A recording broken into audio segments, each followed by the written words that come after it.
la partie française du Conseil mondial de l'énergie et c'est donc une organisation qui s'intéresse à toutes les formes d'énergie, toutes les technologies, dans un cadre très international. Et je vois là évidemment un rapport avec le colloque d'aujourd'hui et toute l'action de Polygone. Trouver dans un milieu universitaire des jeunes qui se posent ces questions de long terme me semble aussi un bon signal.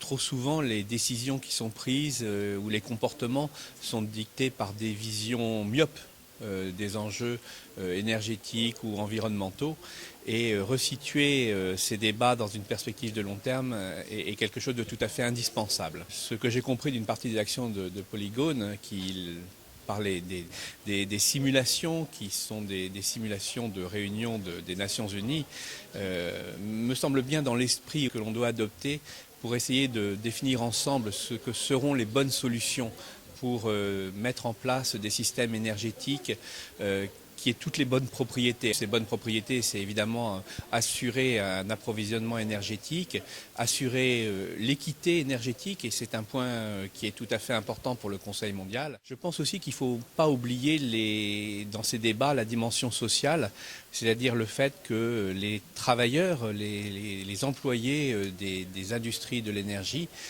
doivent être employés dans des conditions satisfaisantes.